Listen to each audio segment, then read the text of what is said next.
Salam saudara-saudara, berjumpa kembali bersama dengan saya dalam kasihnya di channel TV Kabar Baik, channel kita bersama. Apa kabar kita semua? Saya berdoa kabar kita selalu baik-baik saja, amin. Dan apapun menjadi aktivitas kita sepanjang hari ini, kiranya kita diberkati oleh Tuhan dengan melimpah-limpah. Saudara, sebelum kita memberikan suatu tanggapan terhadap video ini, terlebih dahulu kita menonton video ini. Dan apa menjadi tanggapan saudara tentang video ini nanti silakan isi di kolom komentar. Kita simak video berikut ini. Shalom sahabat yang dikasihi Tuhan Yesus, puji Tuhan kita bertemu kembali di dalam kasih-Nya. Di negara Venesia ini mulai diterapkan peraturan tidak boleh mengucapkan Allahu Akbar. Bahkan setiap orang yang ketahuan berteriak Allahu Akbar di depan umum maka akan didor. Gitu saudaraku ya. Jadi cukup miris, dan ini pasti ada sebab musababnya. Kenapa beberapa negara Eropa, Amerika begitu trauma dengan teriakan takbir tersebut?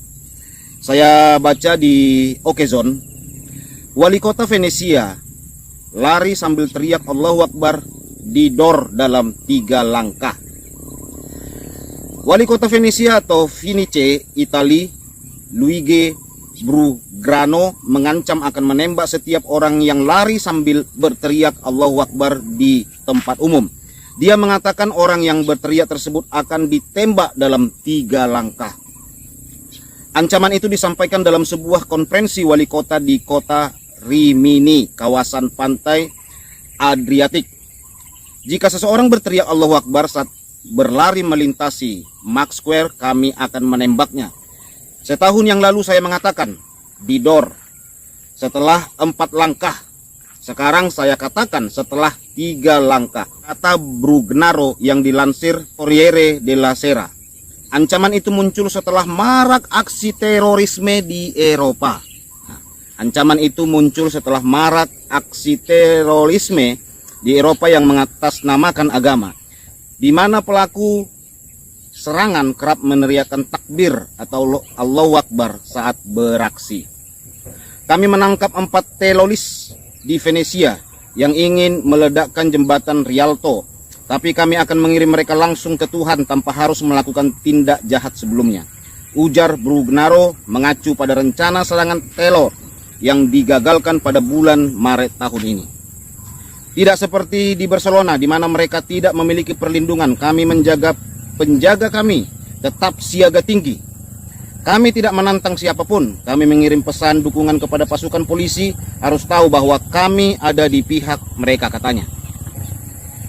Wali kota Florence, Dario Nardella, yang ikut konferensi merespon ancaman itu dengan membuat lelucon. Dia tiba-tiba berteriak Allahu Akbar di ruangan konferensi yang memicu tawa para delegasi yang berkumpul.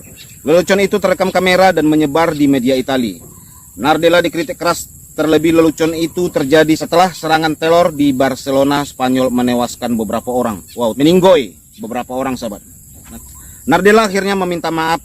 Saya mohon maaf atas beberapa ungkapan dalam video online. Bukan niat saya untuk menyinggung siapapun. Tidak sedikit pun para komunitas muslim juga tidak bercanda tentang agamanya atau untuk membangkitkan kejadian tragis akhir-akhir ini. Jadi, nah itu sahabat yang terkasih ya, bagaimana di beberapa negara Eropa terjadi pelarangan dan kecaman kepada orang-orang yang berteriak takbir.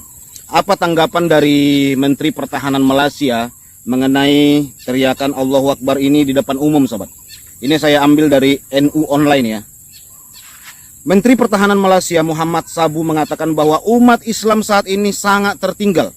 Padahal Islam menyebutkan ajarannya tertinggi dan tidak ada yang lebih tinggi dari Islam. Tapi masyarakatnya justru terbelakang.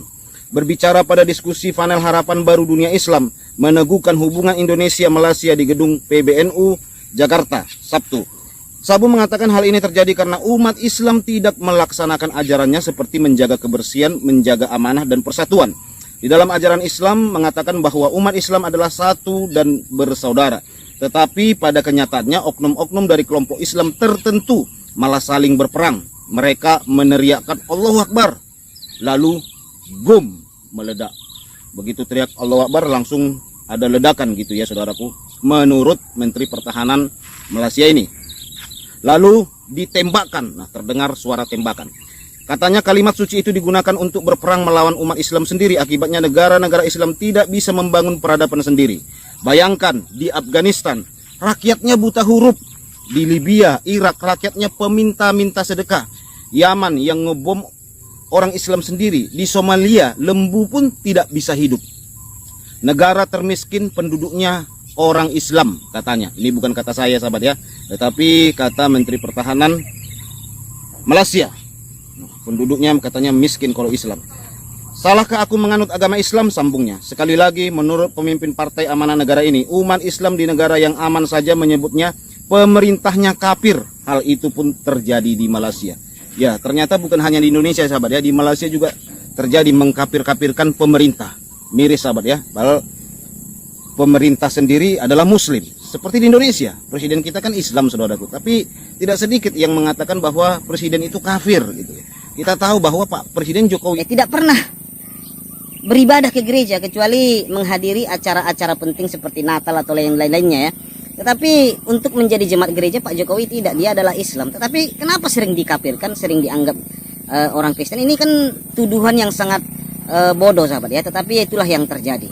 Nah, sehingga kalau kita melihat ya bagaimana di negara barat sendiri dibuatlah prank-prank seperti ini saudaraku. Karena memang sudah sering ya terjadi hal-hal terorisme dengan teriakan Allah Akbar, sampai ada dalam prank ini kita lihat lemparkan tas gitu ya, untuk menyinggung orang-orang seperti itu saudaraku ya. Kita lihat videonya.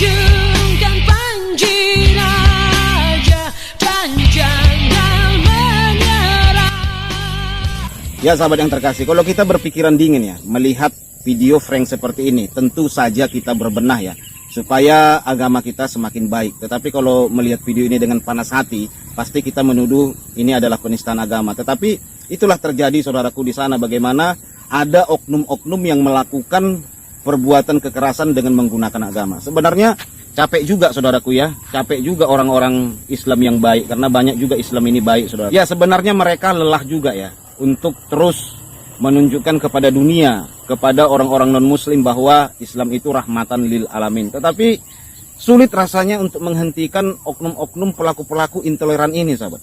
Karena setiap mereka mengatakan bahwa Islam itu agama damai, tetapi ada aja oknum-oknum yang menutup gereja, seperti melakukan pembacokan kepada orang yang berdoa, menggeruduk orang berdoa di rumah. Selalu ada saja yang begitu sahabat, entah kenapa. Ya sebenarnya bisa saja diatasi itu ya, kalau mau. Kalau mau itu bisa saja diatasi. Ya MUI langsung bertindak tegas, mengawal, memantau semua penceramah-penceramah intoleransi. Dan mempromosikan penceramah-penceramah yang baik gitu ya. Terus itu dipromosikan di TV-TV, di mana gitu ya. Dipromosikan penceramah-penceramah nasionalis. Ya sebutlah seperti Islam Nusantara gitu kan. Nah itu dipromosikan saudaraku. Tetapi kita lihat ya, ustaz-ustaz terkenal sekarang malah ada yang terpapar gitu, cukup miris kita. Ada yang menghina-hina agama lain, mengolok-olok salib, menghina Tuhan Yesus gitu ya. Nah justru ulama-ulama begitu yang terkenal ya. Tapi ya mau gimana, MUI mau tegas, tetapi kita melihat di beberapa media ada oknum-oknum dari MUI malah terpapar radikalisme. Mereka terpapar intoleransi. Nah ada yang mendukung organisasi-organisasi terlarang di Timur Tengah kan. Nah itu saudaraku penyebabnya. Nah, seharusnya kan menurut pemantauan saya, kalau mau supaya orang tidak fobia terhadap Islam ini harus dibatasi orang-orang yang berceramah radikal, memecah belah gitu saudaraku. Jadi memang harus dibuat ketegasan. Ya demi perdamaian umat demi kebaikan sebuah agama ini. Tapi kalau seperti yang kita ketahui saat ini di Amerika dan Eropa sendiri, ini terjadi loh sekarang, bagaimana mahasiswa-mahasiswa atau imigran-imigran di Amerika, Eropa, mereka turun ke jalan-jalan, teriak-teriak Allahu Akbar, bela Palestina, lempari orang yang mendukung Israel. Itu kemarin ada saya upload videonya kan saudaraku, bagaimana orang yang nyanyi-nyanyi lagu-lagu Israel dilempari sama pendukung Palestina di Eropa dan di Amerika. Cukup miris kita saudaraku.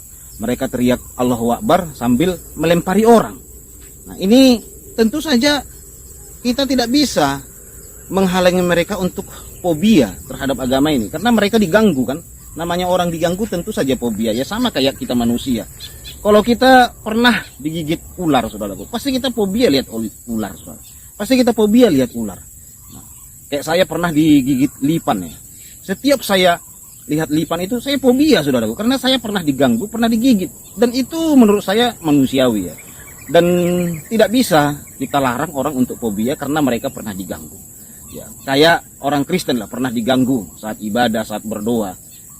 Nah orang begitu kan pasti mengalami trauma-trauma sahabat, karena ini daging loh, ini daging ya, seperti mahasiswa di Tangsel itu ya. Nah kalau kita berbicara hati ke hati, pasti mereka mengalami trauma-trauma, atau mungkin saat mereka berdoa itu ada teriakan-teriakan begitu juga ya.